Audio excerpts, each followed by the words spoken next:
Alright, hello and welcome. This is episode 5.5 of the Swordfighting Bible, and in this video we're going to take a look at three games of Drajl against me. Thank you for sending me the video, by the way. We played two warm-up games and then we decided we're gonna play three games, no matter what, and that's gonna be the games that I will analyze in this video just to give some examples of the points in episode 5. So yeah, this is basically what we're gonna do to discuss the macro. So I'm gonna have to obviously pause, rewind a bunch of times, but hopefully this will give you a better understanding of the stuff we went over in the last video. But yeah, let's start, I guess.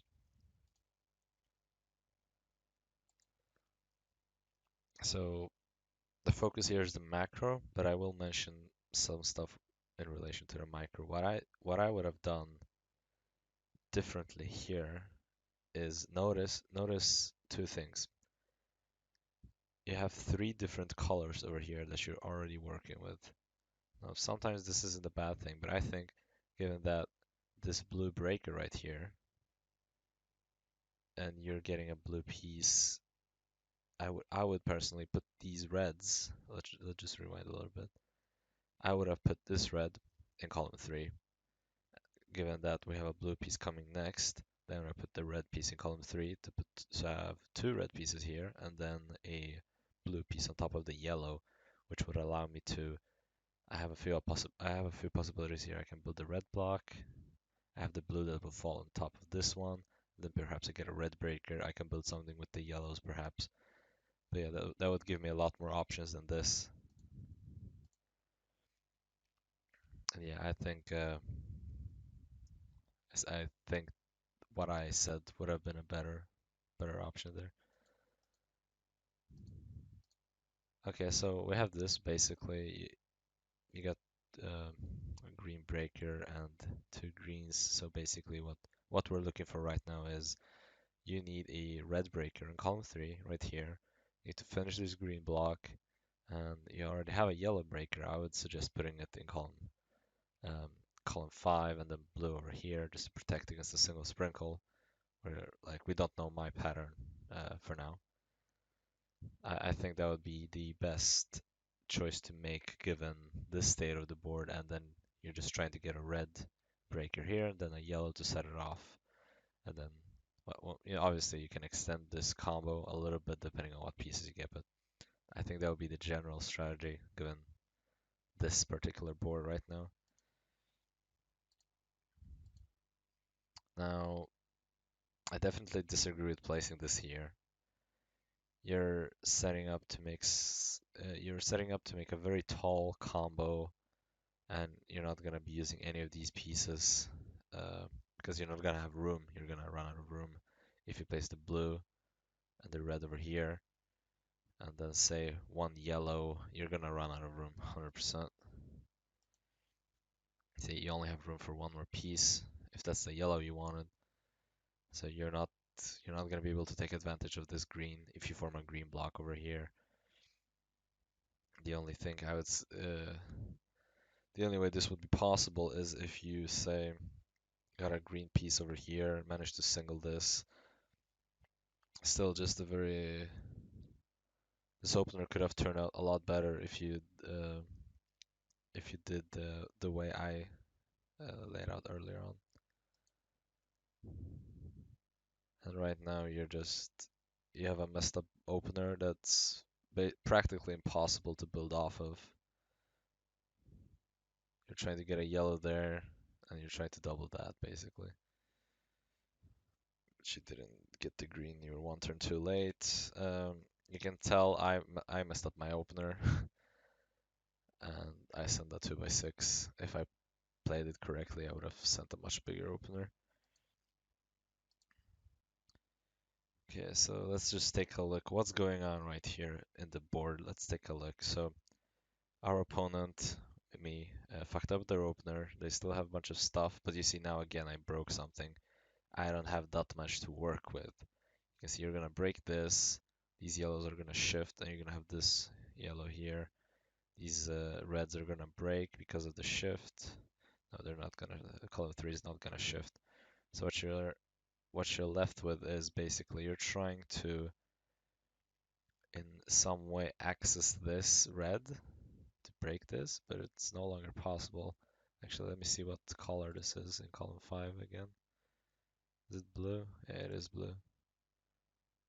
Okay, so yeah, basically your only option right now is to try to race, get a yellow, and then you still have a few opportunities. If you're very big brain, what you could do right here is if you place 2 blue breakers in column 4, you can see it will connect with this breaker in the bottom. If you connect it over here, then the green breaker is going to fall on the bottom. So that's basically your only option, and that's the only thing I would recommend doing right here. So that would be the correct macro decision, I think. Now, obviously, it depends what pieces and breakers you get. Maybe you don't get 2 blues, then you know it's impossible to build here. But that's what I would do at least in this situation. It looks like that's what you're going for, except you blocked yourself off and you would have been able to get a yellow. So that's a failure in macro decision. You should have left that open because that's your last resort. Your board is not looking too hot. You know, you're playing against a good opponent.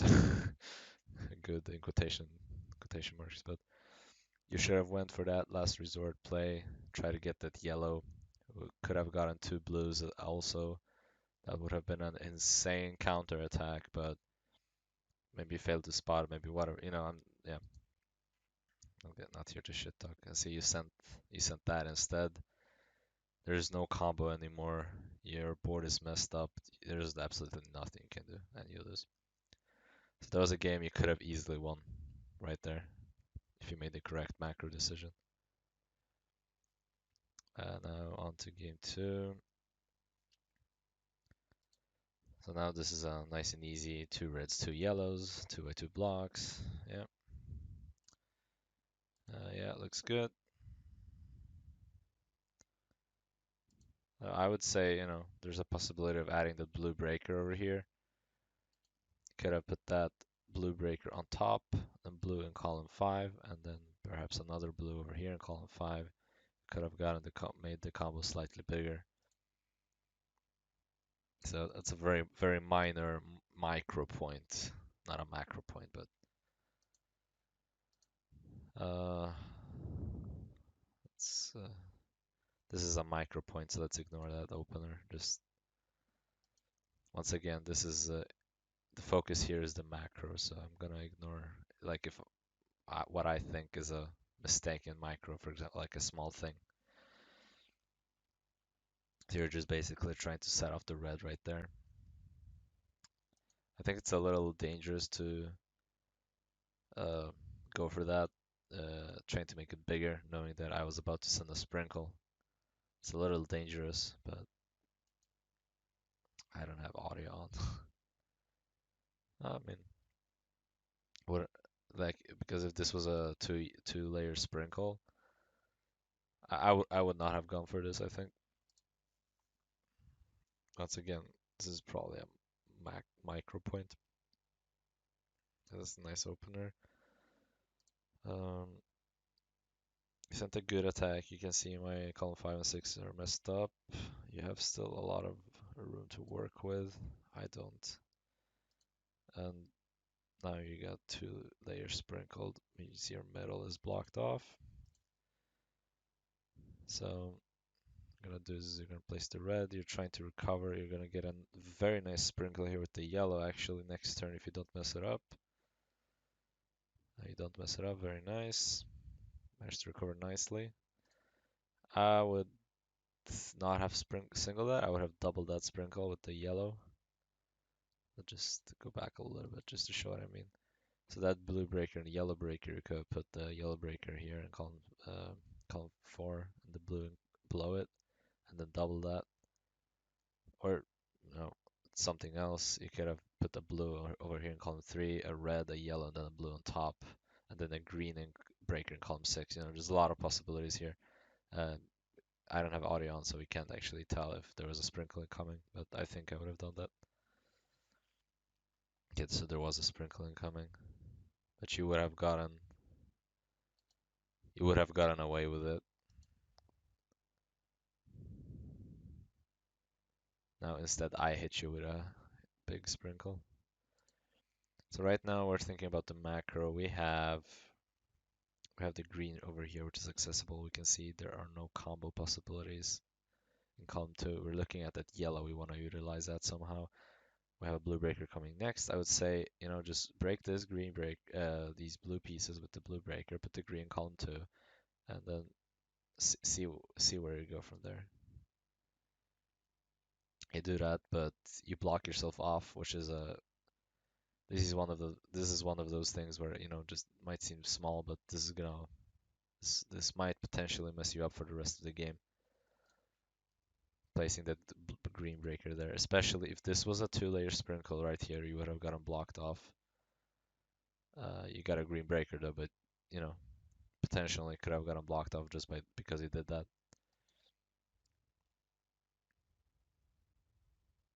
And if you don't get any of the breakers you need, then you lose. Nothing too wrong that you did there, given the pieces and breakers you got. I think there was that blue and yellow sprinkle opportunity that was interesting. That you could have done something there probably, but given the opener, there wasn't much you could have done. Given the opener exchange, and sometimes you just get pieces at bad times given your exact board state. So even if you play perfectly, you can still lose. So what I usually would have done there is I would have put the blue breaker on top and go with that. I feel like that gives you more flexibility. You don't rely on you don't always have to build a 2x2 and a 2x2 on top.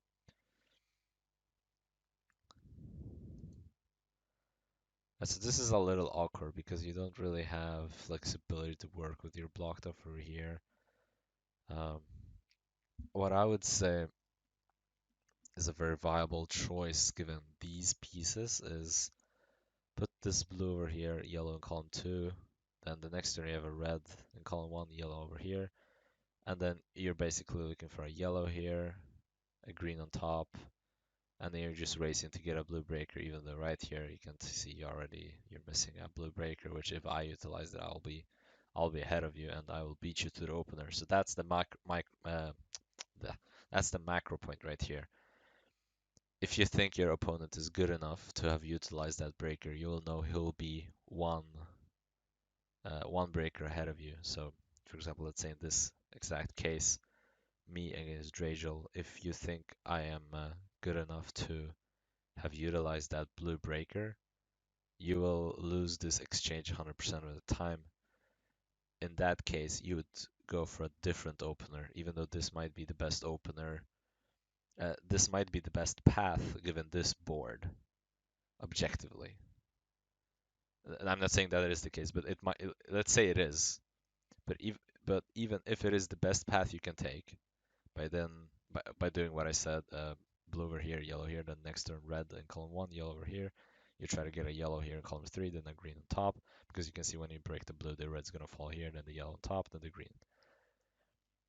But say you think your opponent is gonna beat you to this because he already has a blue breaker that he can then that say he can connect these somehow because his blue, for example, was over here.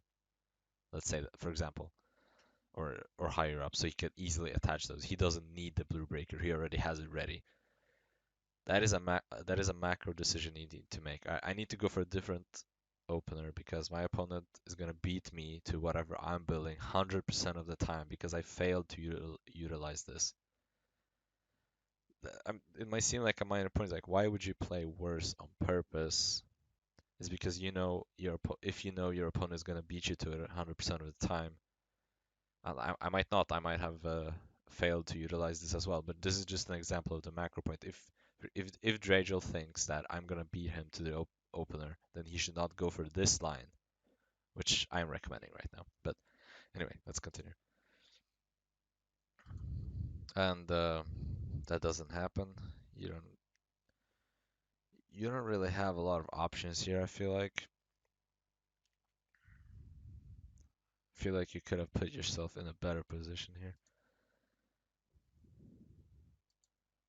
Obviously, we have the green here and the yellow here, but this is gonna be such an awkward thing to connect. You're gonna put the green breaker here, green in column 4, then you need another green, then you need a yellow, but even if you get a yellow, this is gonna be a 3 by 2. So what you need to do is you need to combo this red over here anyway.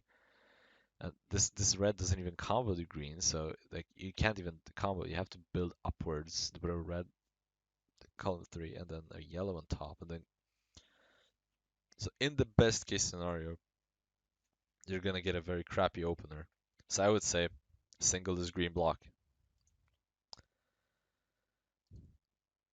And that was the only opportunity he had to win there, I think. Just trying to single that green block. Obviously, I remember what happens in this game, so there you go. There's the yellow breaker. You should have sent something. You should have singled this block, I think. That's a macro decision right there. Your board is too messed up. You know your opponent is gonna beat you to whatever you're building. Send the 1 by 2. There's no point continuing to build this. Uh, what else is there to discuss? Let's go back to the first game a little bit and look at the board state just a little bit. Let's take the first one because I think the first one is pretty interesting. The one where I mess up my opener. So this one, you're going for this build, which we already talked about. Why I think that build was wrong.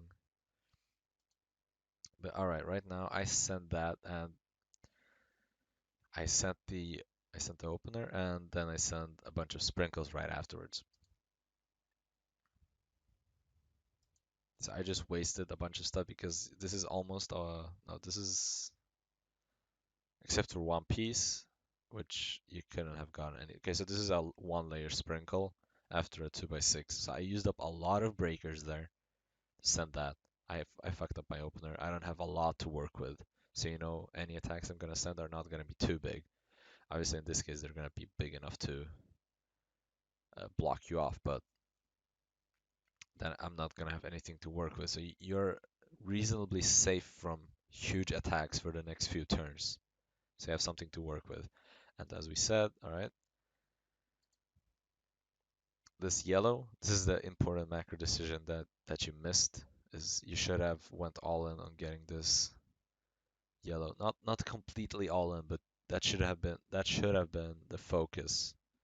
Like 90% of your focus should have went towards our we need to get this yellow and possibly two blues in column 4 and then we can win. Even just ignoring the two blues in column 4 because that's something that you might not spot in a game while you're playing and focusing on a bunch of other things.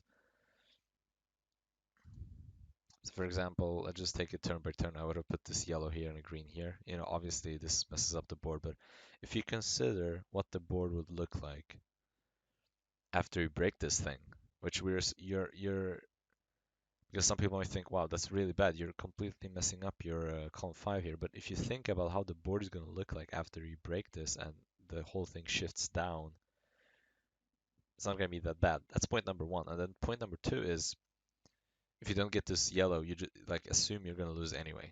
That's basically the thing. So I'll put that there. That this is a blue, right? Yeah, that blue should have went in column 4. Then the next blue should have went in column 4, and then you would have gotten lucky. You would have gotten the yellow. And you know, obviously, you don't get a yellow breaker every time. But this is the point. The point was that you were in such a bad spot that if you didn't go for it, you would have lost anyway. Because that's what you do basically in this game. You just single this. It's like, all right, now what? You die. Yeah. So that's yeah. So that's episode 5.5 on some going over some stuff that we went over in episode 5. Obviously, this is not like episode 5, which is scripted, has all the images edited, all that good stuff. Afterwards, this is just me talking over the video.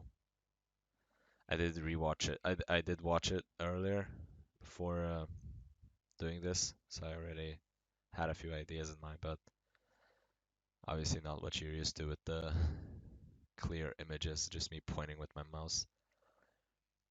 Thank you to Drajl for doing this. This is obviously not at all meant to be, me shit talking Drajl or, look, he fucked this up or whatever. Yeah, thanks for offering yourself up to be shit talked, I guess. No, but really, like, I think some of the stuff that we covered in this video might be very helpful to a lot of people. So yeah, I thought it was worthwhile. I don't think we need to do another one of these. Maybe I'll do another one of these another time if people are interested in more examples of macro decisions or just like a complete sword fighting analysis in general of micro and the macro. We'll definitely do that at some point, but at least for now, the focus was the macro. So yeah, thanks for watching. I'll see you next time.